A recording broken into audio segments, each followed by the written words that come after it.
Hello and welcome to another episode of the Our Foundations podcast. My name is Joshua. I am your host, and if you are new to this show, heads up, this is not the correct episode for you. Go back to previous episodes, ideally episode number 1, but at the very least, go back to episode 3.15, that's season 3, episode 15 of season 3, and that is where this series begins on secular religion, and that episode is titled Secular Religion and Statism. And so we are continuing this series. We discussed statism in that first episode. Last episode was about the Church of Woke and a little more about the Dark Kingdom, kind of more macro view of secular religion. And today's episode will be focused on scientism and getting into what that is and the background of that. So this is going to, at least I believe, be a multi-part episode, and it's going to get back into some of the history of scientism, a little bit about technocracy, and that kind of thing. So scientism as a secular religion will be defined first in this episode. Then we'll get into Plato and Plato's Republic and some of those ideas that are relevant for the history of scientism as well as technocracy. We'll get into, after that, William Henry Smith, who I have covered multiple times before in previous episodes, and I'll try to, again, like these other episodes, focus on aspects that I did not cover as much last time so that it is still fresh and new content for those that have been long-term listeners. And I will discuss William Henry Smith and then get into scientism and technocracy as a whole and kind of sum that up, pair those together, discuss that in the context of secular religion. And then that will bring us into the topic of technocracy as a whole outside of the context of secular religion. And there will be a continued series or a new series, however you want to word that, on technocracy. And that will probably take a few episodes as well. And that will be wrapping up season 3. I'll have a few more things to get into, but that's at least what's coming. So again, if you are coming in fresh, go back to the beginning of this series on secular religion, or ideally episode number 1, but you could also go back to maybe the beginning of season 3. But regardless of what you choose, you are here now, and I will now begin this episode. So similarly to the Church of Woke, scientism is another secular religion that is rising in prominence in the current age. Scientism does stem from science and the scientific method. These are not in any way bad or evil or against God per se. So the scientific method and science can be in line with the natural order, and I would say typically would be. Science should provide a better understanding of the natural order and of the world around us. That is what it should do. But similarly to how wokeism took legitimate moral issues and corrupted them into a secular religion that was a perversion of the original truly moral issues, scientism has taken the objective study of creation, of this world, of the natural order, and turned it into a secular religion that is used to control and manipulate the natural order and the world around us. So like wokeism, it finds its roots in much earlier history, but is now coming to the forefront in a dominance not achieved before. Understanding the roots of scientism is pertinent to many aspects of what we are studying. The governments of the kingdom of man, or let's say the kingdom of darkness, the dark kingdom I referred to in the previous episode, these governments and states that are under this dark kingdom are shifting more and more into technocratic systems, which is different than how they have been structured in the past. Since we are assessing the relationship between us as individuals and the systems over us and around us, then understanding these newer models of governance is definitely very important. So to do so, what I will do is begin with concepts from 2 of the books that have had a lot to say on these topics and definitely influenced my own understanding greatly. And the first of those, I believe, is probably all I'll get to in this specific episode and the next in the next episode. So these two books would be Plato's Republic, as well as Technocracy by William Henry Smith. And again, I've talked about both of these books multiple times in previous episodes, previous seasons, but I, again, will try to bring it into this context and talk about other aspects that I didn't necessarily get into, because in previous episodes, I was doing it in the context of those episodes in those seasons, so that was different. Now, after these examples, then it'll be much easier to shift into the importance of the secular religion of Scientism and the likely dominance that it will have moving forward. So again, it will help us to understand the background of Scientism and what its foundation is, which helps us to better understand Scientism itself, and then how it ties into especially technocracy and these new governance systems moving forward and this type of stuff. Much like understanding the state really helps to better understand statism and understanding what is happening in the culture around us and how morality is shifting and traditions are shifting and perspectives are shifting within the culture. Understanding that and seeing that in current events helps us to better understand what the Church of Woke is and how it is truly affecting things. So that's kind of our goal here as we move forward into these next few episodes. So I will go ahead and start with Plato's Republic. And Plato's Republic is the starting point for many subjects, but a few aspects are especially apropos for the purpose of our endeavor here. So to begin with, this text is where Plato gives a broad description of the ideal ruler. This would be the philosopher king. These rulers are not driven by the search for wealth and power to hoard and control, which that would be references. If you are not familiar with what I've talked about before with William Henry Smith, he talks about how there are certain drives that human beings have, and I apply that to societies and governments as a whole, and to hoard, to acquire, that's one of those drives, and to control or to master is another one. So I will be referencing these things, and it might go over your head if you are not caught up on all previous episodes, but just a reference there. So these rulers, again, that Plato is discussing, the philosopher kings, they are not driven by the search for wealth and power, to hoard, to control, but rather they are driven by a love for knowledge, for truth, and for justice. They are constantly seeking to learn more, to collect information, to understand the world around them. They are therefore reluctant rulers, but this would be a good sign. They place logic, thinking, and reason above the senses. So this is that idea of being in an ideational culture versus a sensate culture. And as we have talked about, we are shifting into an ideational culture and away from a sensate culture. So this definitely fits in very well. And again, those are references to Sorokin and other episodes. So these rulers have overcome the enslavement of the base human desires, and again, reference William Henry Smith there, and they can be counted on to be an elite ruling class. And they would be managing the whole of society through various methods of social engineering. In line with this idea of structure and logic and reason, Plato says that the main subject of learning for these philosophers' kings should be arithmetic. They will govern and problem solve based on mathematical patterns and objective data. And so this should sound very familiar to you and definitely will come in line when we talk about what technocracy is. Plato is, in a sense, describing technocracy with these things. It's making all decisions based on objective data, but we can have plenty of questions about what your goals are for making those decisions, and there's a lot more than objective data that comes into play there. But social engineering is the best method of management for a society, according to Plato. This would involve steering individuals into roles and classes in society through talents and through breeding, with a focus on early manipulation of the individual to increase long-term social stability.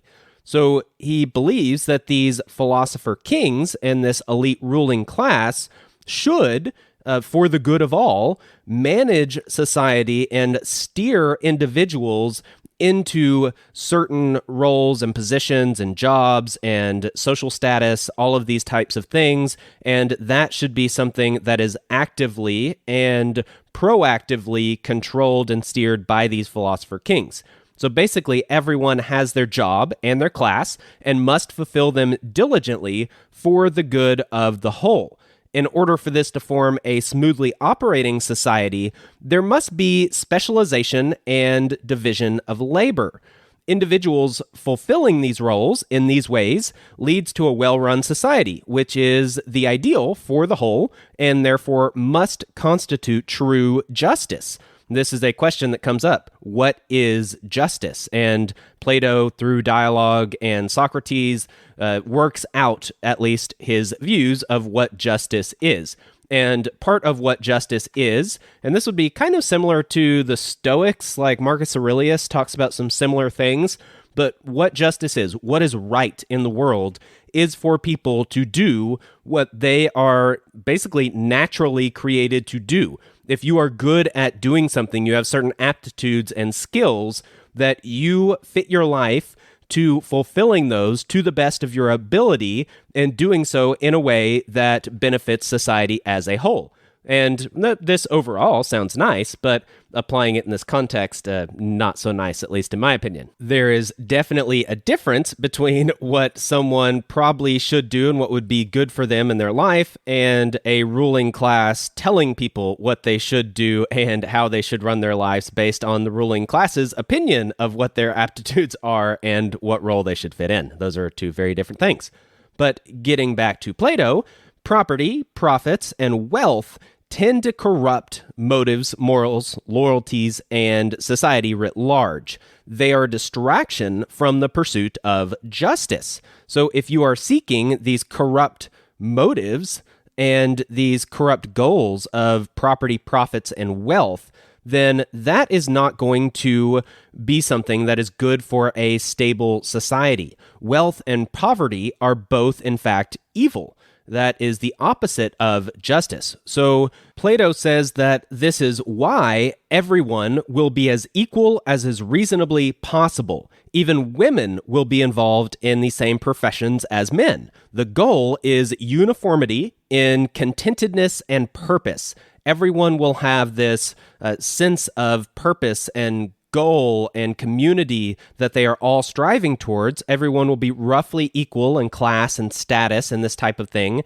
and everybody in doing so is going to be pursuing their aptitudes and what they're good at and these roles that they have been put in and steered towards. And the philosopher kings at the top, the elites that are running things, these experts, should make sure that they are steering individuals and the society and the classes, they are steering all these different groups into this pattern, into this path, and making sure they stay on this path and stay within this pattern.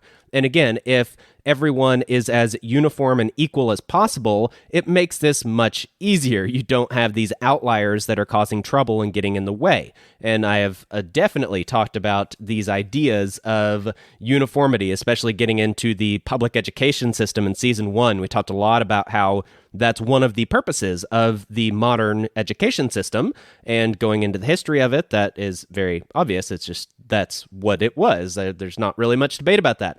And that is something that is being pushed even in the culture in today's world that we're dealing with the Church of Woke and that kind of stuff as well. Plato also does talk about injustice and says that injustice is manifested in the form of disruption or rebellion in a society, and this must be prevented. So again, if justice is a smooth running society with everyone being roughly the same and pushing towards a common goal together, steered by the experts at the top, then the opposite would be disruption, rebellion, chaos in a society, and that would be injustice. So in order to make sure that injustice is prevented, Plato says that it is best to have full control over the ideational layer of the social body. This would be the concepts, ideas, narratives, language, and similar immaterial aspects of the population. This is controlling the culture. This is controlling the narrative. Censorship, education, and loyalty are the key components to this. Any ideas that might spawn a manifestation of injustice must be removed from the culture. And again, injustice is rebellion from this social order that Plato is constructing. And so you have to make sure that injustice doesn't manifest, and therefore to do so, you control these immaterial aspects. You control the culture. You control what people think, what they are exposed to, these types of things, and that is what must be done. So while I would agree with Plato in saying that chaos is part of the dark side of the natural order, that's how I've phrased it in the past and applied to a society, then that would be true. That rebellion and revolution and disrupting society through those formats would be in line with chaos, with that dark side principle. But the difference would be the solution. The solution, according to the natural order, is not for experts at the top to rule over other people and force them to do things that they think is right that will create a smooth running society. That would not be true, because according to the natural order on the light side, one of those key principles at the end of that is free will. And the principle at the same place on the dark side of the natural order would be deceit. And so those are basically your two options. You can either give people free will, and in doing so, you do have to obviously give up some control, or you use deceit to maximize control over the population. Plato goes with deceit because he goes with the dark side in general of the natural order, at least according to the way it's been laid out in the principles I've talked about in the past. But personally, and in this episode, as well as this season especially, I have been talking about following the path of the light side of the natural order. And I have definitely talked about how revolution, rebellion, physical confrontation, these are not the way forward. That is the idea of agorism. That was the view of the early church.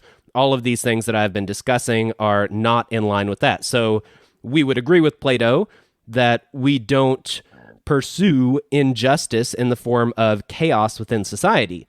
But our solution to creating a just and moral society is not having a few experts at the top control everything. And we would argue that that's not going to go very well. In theory, it's great to have philosopher kings at the top that are benign and benevolent and don't basically do any dark things. But that's not reality. And Plato does get into that later. I'll talk about the different forms of governance later in this episode. But for Plato, the ideas that might spawn injustice in a culture, these are mostly seen in the forms of stories and what he refers to as music. And music would be things like art and poetry and literature, these types of things, basically the ideas that circulate around in a society, a lot of the cultural aspects. Plato highlights the concept of culture forerunning and influencing politics and governance through music. And again, music being these idea things, art, poetry, literature, stories, narrative, these types of things. And so I will just say music from now on and not explain it every single time, but that's what he's referring to. He's not talking about songs, although songs may be included. He's talking about a lot more than that.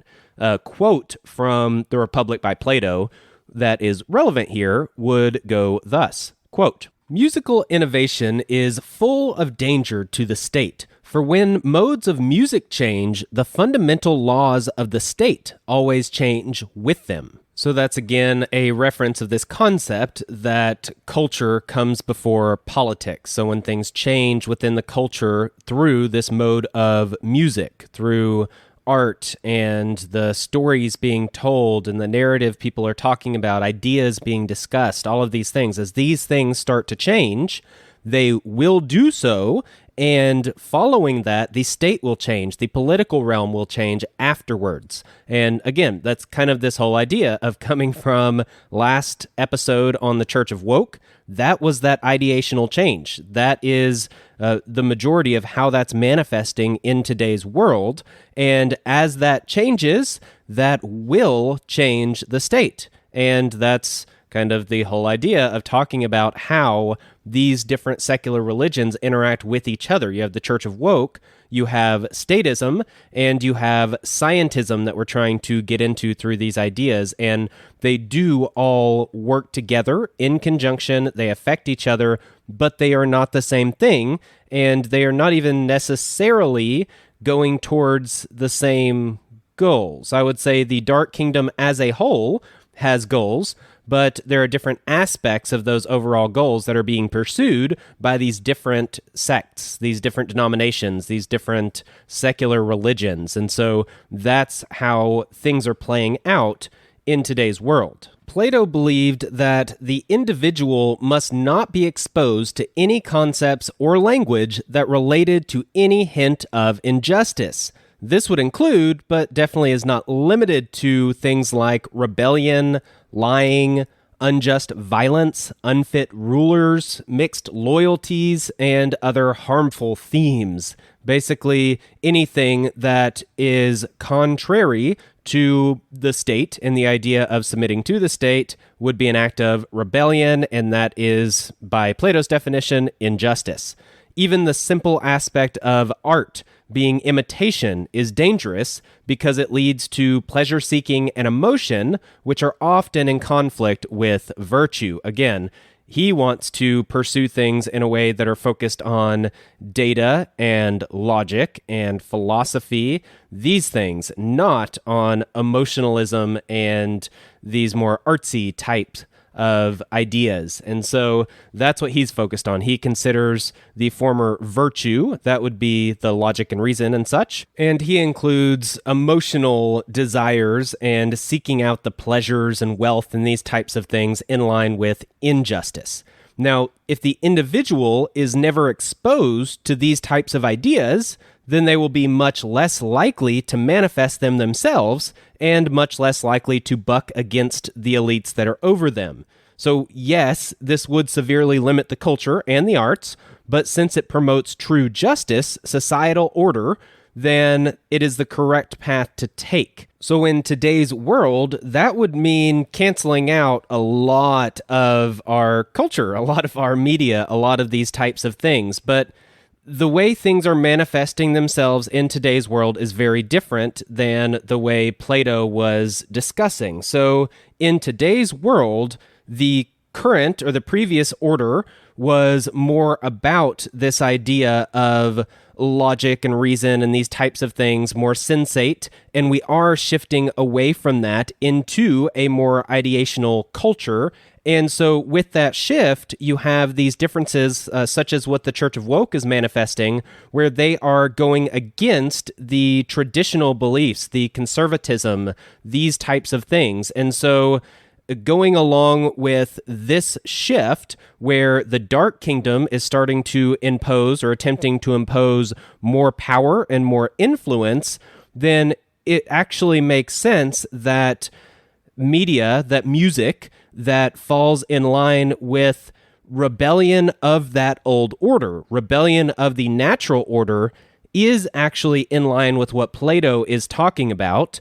And any music, any media, anything going on in today's culture that is stuck in the past and is more conservative and traditional, maybe religious in a Judeo-Christian sense, then that would be what Plato would possibly consider, if you are making this parallel here, as being something that would lead to injustice, because the new system that is getting imposed is a more technocratic system, and that is in line with Plato's philosopher king idea. So that is the new system. That's the one that will create order and structure, and that is the one that Plato would say society should be structured after. That is the correct societal order.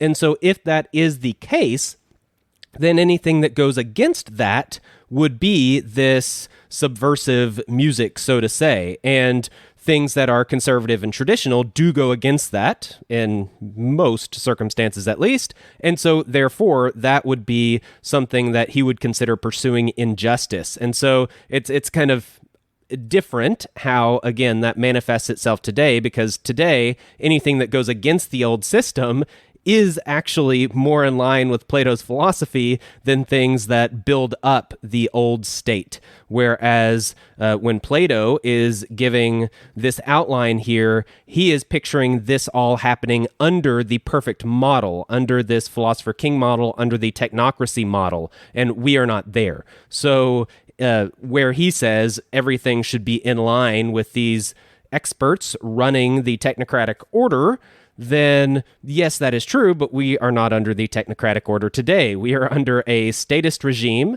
that is much more political and much different. And so he would say we need to get out of that and go into the technocracy. And that's what we're doing. So it's this, it's like a faux subversive music of sorts that's happening today, where it is against the old order, but it is in full support of this next more extreme, more authoritarian order, even though it pretends to be against authoritarianism and fascism and pro-freedom and these kinds of things.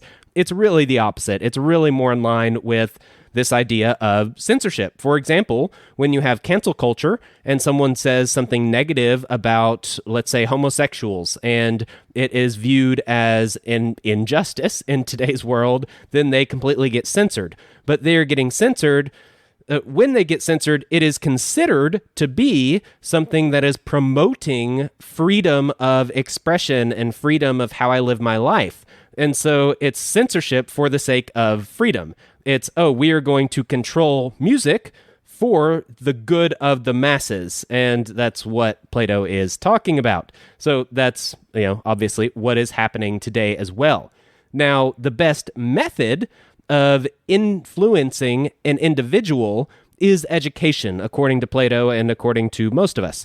And the best time is as soon as possible. So the younger you get, the more influence you can have over a child. I'll go for another quote from Republic, and actually saw part of this quote posted in a school, in my local school system, so that was a little disturbing to recognize it and actually recognize the context that it came out of. But I'll read the full thing here. Quote, "You know that the beginning is the most important part of any work, especially in the case of a young and tender thing, for that is the time at which the character is being formed and the desired impression is more readily taken. Shall we just carelessly allow children to hear any casual tales which may be devised by casual persons and to receive into their minds ideas, for the most part, the very opposite of those which we wish them to have when they are grown up?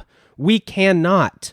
Anything received into the mind at that age is likely to become indelible and unalterable, and therefore it is most important that the tales which the young first hear should be models of virtuous thoughts." So Plato is building on this theme of making sure you control music and the effect that music has on individuals, and then applying that to the young, because that's when individuals are at their most impressionable. That's what molds and forms who they become as they grow old. So if you want to change a society, you start with the children. You have a long-range plan, and you can be fairly successful. So education, therefore, should be fully controlled, for it is the foundation for the individual and for society itself.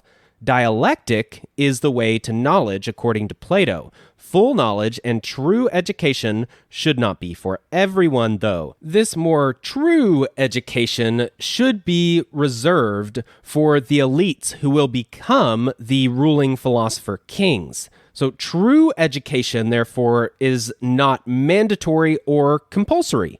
Indoctrination and uniformity of thought is mandatory for all, but only those who seek true education, and they seek it out of their own volition, uncoerced, will be considered for further teaching. Out of these, only those who are deemed to be worthy will be given a liberal education, and that would be the proper education. So that's the idea, is that the mandatory version of education is uniformity, it's indoctrination, it's control, it's censoring music, these types of things. That is what you do to pretty much everyone, and that's mandatory. But for those who outside of this seek out true education, they seek out the dialectic, they start asking questions, they show an aptitude for critical thinking, and they start learning on their own or seek that out, those are the ones that you need to watch out for, because either they need to be squashed back in their place, or they might be people that have potential for being a part of this more elite class, to be a philosopher king, so to say. So in order to promote the existence of such elite individuals, the most elite individuals in the polis will be grouped together often to encourage breeding among themselves. Reproduction will be completely regulated by the state in order to ensure proper management and the highest chances of success for basically this eugenics program. This is the idea where you get the best and the brightest, those that have potential to be in the elite class as well as those who are elite themselves and they have proved themselves. They are the ones that are together all the time, and they are paired together deliberately. That is part of this control over all of society, the social engineering. And in being together all the time, they will breed more often. And when they breed amongst themselves, you're much more likely to get offspring that are similar to their parents, just like breeding any other animal or livestock or anything else. This is fairly similar to a more modern example where you've got a lot of the universities in America, especially some of those Ivy League schools. A lot of them were founded within the generation of and after Darwin, when this whole idea of eugenics started to become very popular. And a lot of those more elite people did recognize what Plato is pointing out. They probably read Plato because they probably had a true education. And in doing so, they recognized as well that if they sent their kids to an elite place with a bunch of other young people going to that elite place, and you know that most of those other people are also part of elite families from that elite class, then you're going to have more breeding and keep things in this elite class. And that's kind of what happened. So we've seen examples like this in even more modern times, where you see the families that started to get together and mold together and marry together and become connected through marriage. A lot of those things happened through these Ivy League schools around this time period when eugenics was actually a much more popular thing to be discussed openly. I would say it's probably still extremely popular among certain circles, but that is not something that is okay culturally to discuss out in the open, at least not directly. You have to call it something like genetics or something like that. That sounds a lot better. Now, going back to Plato, when he talks about the children, he does say that the children will be raised by the community without ties to the parents. The parents will not know which children are theirs, and the children will not know which parents are theirs. The women will also be shared in the community, so there will not be any individualistic bonds between husbands or wives, or small groups of individuals with loyalties to each other. This would be known as a family. All loyalties instead will be to the state and the good of the social body, which again is this cultural shift we're heading into. It's for the good of all. It's for the good of the social body. That is what Plato says. That's how you run this type of social order that he's talking about. And you can't have these independent units, these family units, because if you do, and they are tight-knit and they have their loyalties to each other, then you have a lot higher risk of there being some sort of rebellion, some sort of injustice by Plato's definition. And so we need to eradicate that, just like you eradicate any music that is not true and honest, at least according to the message he wants to get out to people. You get rid of that completely. So ideally, you just get rid of the whole family unit as well. So then typically out of this breeding program, this eugenics program of the elite, most of your eventual rulers will come out of that. And you will have a few that will come outside of the expected sources, but a lot of them will come from this basically eugenics program that he wants to run. The eventual rulers will be the individuals who were dedicated and fully loyal to the state from childhood. Like all individuals, especially children, they will be under constant surveillance to monitor their progress and assess their status. They will be tested with great tribulation and temptation. They will be told a massive lie from the current leaders, and only those who unquestionably believe are truly worthy of being rulers themselves, because they have shown their dedication and loyalty to the state. And these elites will further pursue knowledge, truth, and justice, both for themselves and for the society as a whole. So in a sense, they've kind of been brainwashed into this whole idea, but they do actually have critical thinking and logic and reason and true education, a liberal education, but they have basically been indoctrinated into believing that they rightfully should run society because that's for the good of everyone, and that morally is the right thing to do because that promotes justice by Plato's definition and discourages injustice. Therefore, it's moral and not immoral. There will, however, be times when these elites must lie or deceive or harm other citizens for the good of the social body. These sacrifices are just and virtuous since they promote the happiness of the greatest number and the stability of the polis. So that is the goal, always. It's always about the social body. And even when you have to lie, deceive, hurt people, kill people, if you're doing it for the good of the society, then it is worth it. And it is not only worth it, it's just and virtuous. It's a good thing to do. This is also why criminals will not be allowed to live, and why the useless, by Plato's definition at least, will not have medication wasted on them for healing.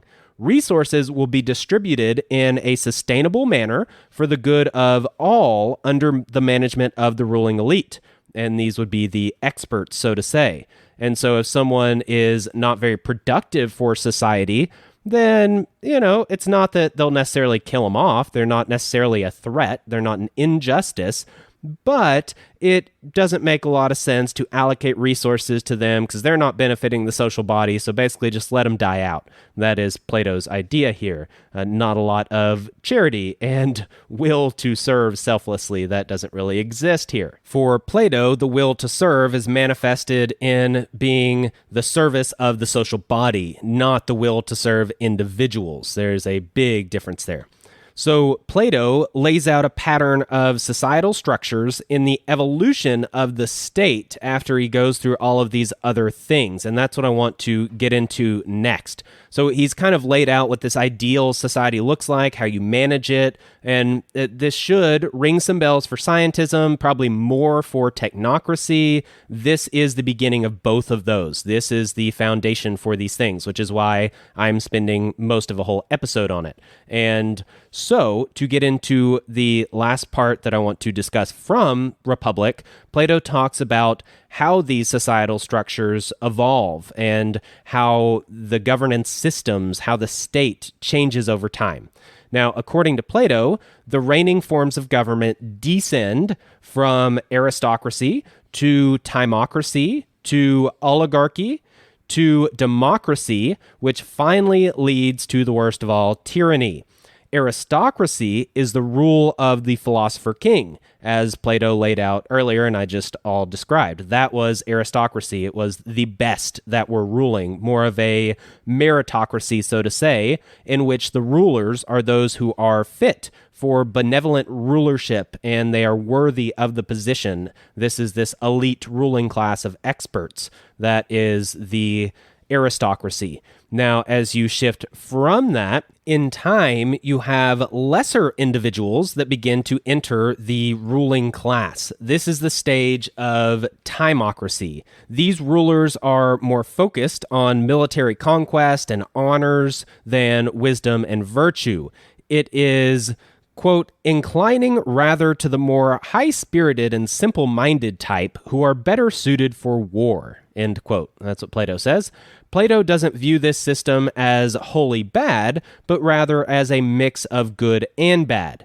The ruling class is no longer dominated by philosopher kings, but by those who are beginning to pursue their own wealth, power, and influence, in addition to the more benevolent aspects of rulership, like the true philosopher kings. He references Crete and Sparta as examples of this, of the timocracy. And again, this is a step down from the ideal society.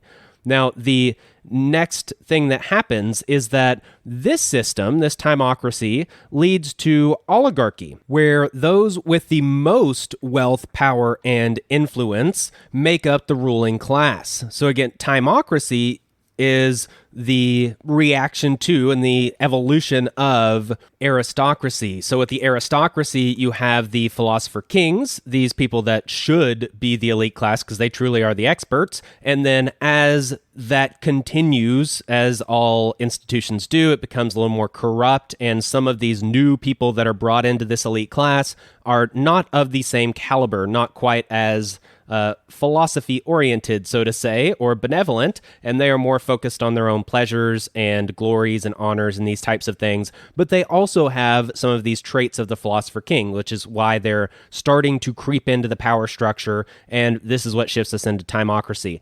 But what happens is that as these people start to be the main rulers, then it benefits and promotes those who are very focused on wealth, power, and influence. There is a very clear class distinction now between the rich and the poor. The rich are few but powerful, and the poor are many but weak. This creates issues such as rich but incompetent individuals in the ruling class. It also creates the lack of ability for poor but competent individuals to rise in class. And because of all of these things and these class distinctions, the lack of trust between the rulers and the masses starts to expand. And with all of this happening, the dissatisfaction of the masses will increase, and they will be more and more dissatisfied with their position in society. And this all should sound fairly familiar today. You have a small elite class of rich people that have a lot of wealth, power, and influence, and those are their main focuses. Think of a corporation. Like legally, a corporation is designed to make money for its shareholders and to grow its wealth. That is what it's legally required to do. And that is very different than something with the purpose of being a benefit to society as a whole or to individuals that are associated with it. And with all of these issues that are happening within an oligarchy, and again, I would personally say that's close to where we are, is a more oligarchical society. This system then degenerates into democracy, where freedom, and you would probably put quotes around freedom, is the most important ideology. This freedom, however, involves the freedom to do as one pleases, which is often not what is best for the individual or for the society. The poor have become large enough in numbers and power to take control of the ruling mechanisms of the society. The formerly powerless now focus on unnecessary desires such as frivolous material goods, luxuries, riches, conveniences, etc. Leaders under this system are typically unfit individuals who lack morality and wisdom, but rather harness the will of the masses to achieve more individual benefit for them and their elite peers. Again, this should sound pretty familiar too. I would say we're probably in between the two of oligarchy and democracy. We've got a lot of both of those in play in our current society in today's age. Now, the evolution of this system of democracy creates the perfect milieu for tyranny. This is when the society is in chaos. Democracy created a society with little discipline and a high pursuit of personal pleasures. To restore order, a tyrant comes into power and forces order on the society. The tyrant is focused on his own base desires at the expense of the masses. He steals, kills, and lies to satisfy his lusts. He may have risen to power through sheer force or through the will of the people to achieve order. But either way, he is the worst of all rulers, according to Plato. And you can see this threat looming in today's society as well. The more that the masses start to be dissatisfied with their class in society, and again, this was an issue in oligarchy, where you have this huge divide between the rich and the poor, the small minority elites, and the masses. The masses get a little tired of that, realize that they actually have even more power, and they can start taking over the institutions that run society. That's kind of what's happening today. And as they're doing so, they're really focused on materialism, on luxuries and conveniences. This is kind of the entitlement mentality that is largely in vogue now. And so with all of this happening, society is decaying, and that's what Plato's kind of laying out here, is that this is a devolution into decay as these systems start to decay into tyranny from his ideal technocracy, is what we'd say in today's world. And so with this, we see that the very end of this is that society is starting to unravel. There's a lot of chaos that's going on. The masses got what they wanted, but then they realize, hey, things are kind of screwed up. We need some order in today's society. And that's when the pendulum swings to the other side. And either the tyrant comes in through force, but I would say probably much more likely in today's world, and probably historically what's played out more often, is that the tyrant is brought into power by the masses. And oftentimes it's both. The masses rise up and they have this tyrant that they want to follow, and that is when the new regime starts to take power, and the tyrant comes into play. The tyrant is very focused on order of society and has no qualms about that. He has a heavy hand and is not afraid to use it. That is who the tyrant is. But the tyrant is not looking out for all of society. The tyrant is not looking out for individuals. The tyrant is looking out for himself. And that's all he really cares about, is satisfying his own desires, his own lusts. And those that are around him might be lucky enough to satisfy theirs as well, just by being around him, as long as they please the king, kind of a thing. And so this is the situation that you end up with, and it's not a good situation.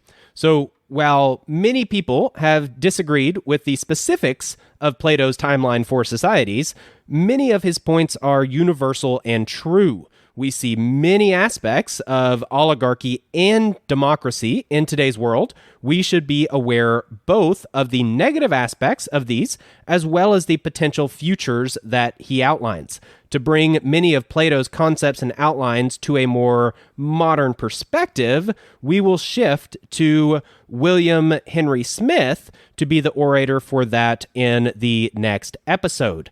So again, as a bit of a summary here, Plato lays out his perfect society under philosopher kings. These are the experts that are the elites in society. In order to have this elite class and to keep it, we need to make sure we have a good eugenics program going on, a lot of censorship, and have full control through social engineering of the society. And we should use lies and deceit in these types of things in order to implement our goals, and it's for the good of everyone. It's actually just, because having an ordered society is just, and having a society with chaos is unjust. So anything we do to prevent chaos in society is a good moral thing, according to Plato. And what we should do is use logic and reason and data and more objective methods for allocating resources and making decisions. This shouldn't be an emotional affair or a political affair. Instead, this should be done by these more objective philosopher kings, and this elite class, these experts, should be doing this in this more methodical way. And this relates very closely to technocracy. That basically is technocracy. I guess I could even read a quote. I've got a quote that I have typed out, kind of write down from this for the next section, and I can go ahead and bring it up now because you'll see the parallels here. This would be the Technocrat magazine from 1938. Just a short little thing here about what technocracy is. Technocracy is the science of social engineering, the scientific operation of the entire social mechanism to produce and distribute goods and services to the entire population. Now, I can then do two quotes that make a lot of sense from Zbigniew Brzezinski. This comes from Between Two Ages, America's Role in the Technotronic Era. This was the book that got him noticed by David Rockefeller, and they started the Trilateral Commission and a lot of connections to the Cecil Rhodes roundtable groups and lots of stuff I've covered before. Very interesting, definitely, but this is kind of what brought Brzezinski on the scene, was writing this book and getting noticed for this idea. He doesn't directly call it technocracy, but you get the allusions here. He says, quote, "The technotronic era involves the gradual appearance of a more controlled society. Such a society would be dominated by an elite, unrestrained by traditional values. Soon it will be possible to assert almost continuous surveillance over every citizen and maintain up-to-date, complete files containing even the most personal information about the citizen. These files will be subject to instantaneous retrieval by the authorities." Remind you of anything like big tech, the internet, these types of things? Yes, they weren't around then, but they are now. Next quote from the same book. "In the technotronic society, the trend would seem to be towards the aggregation of the individual support of millions of uncoordinated citizens, easily within the reach of magnetic and attractive personalities, exploiting the latest communications techniques to manipulate emotions and control reason." So he wants to control both emotions and logic and reason, all through the latest communications techniques, let's say the internet and big tech. And that's how you exploit the masses. And he does see how the masses are the more important thing to control. It's all about using social engineering, as technocracy was described in the Technocrat magazine in 1938. So yes, all of this is basically what Plato is laying out in different verbiage because it's coming from a different age, a different time, but it's the same thing. It's the same philosophy, the same principles. I have some more from James Burnham, and I don't have time to get to all this. So we are going to talk about some of the other related things in following episodes. Now, the very next episode will be William Henry Smith. Again, I'll try to touch on things that I had not covered in the past. If you want more on him, then find the other episodes I did on him. I know I definitely did some basically right after season 2.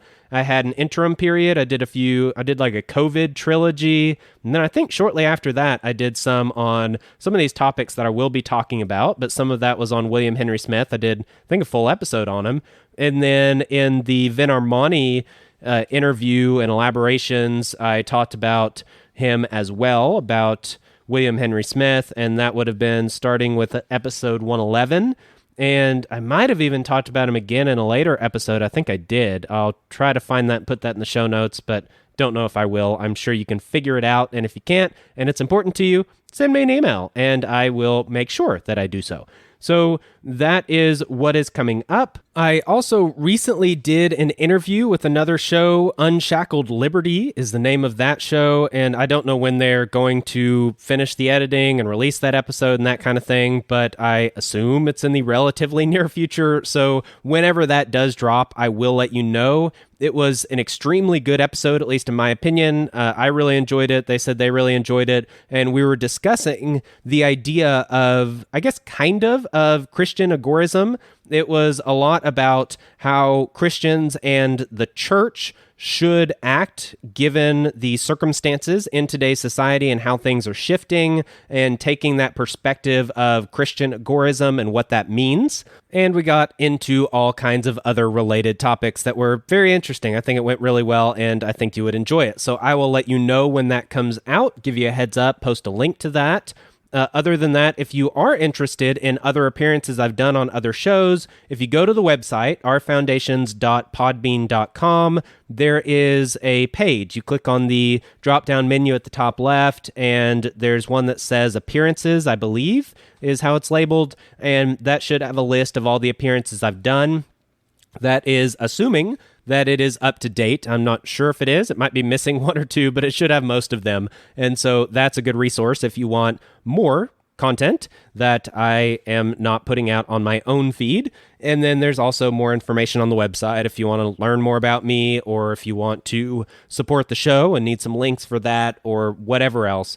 There are other resources, books I've read, podcasts I recommend, all kinds of stuff on there. That is not very updated, but eventually it will be. And so feel free to check that out.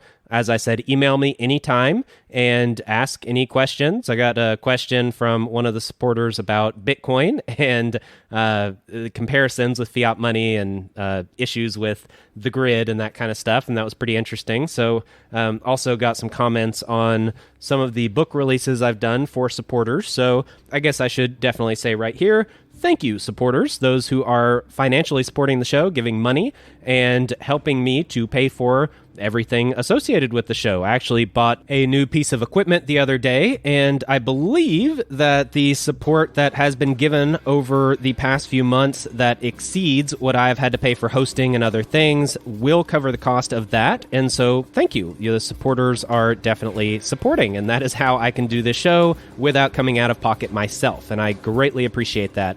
Thank you very much. If you would like to support the show, but do not have the ability or desire to do so with money, you can do so with cryptocurrency, another form of money, or you can take the less financial route and leave a rating, and ideally also leave a review for the show. That is very helpful. You might have to hunt around for a site that you can leave a review on. Not all podcast players allow for that. You might have to do that on Apple, or I don't know what all the sites are, but I'm sure you could figure it out if you would like to support in that way.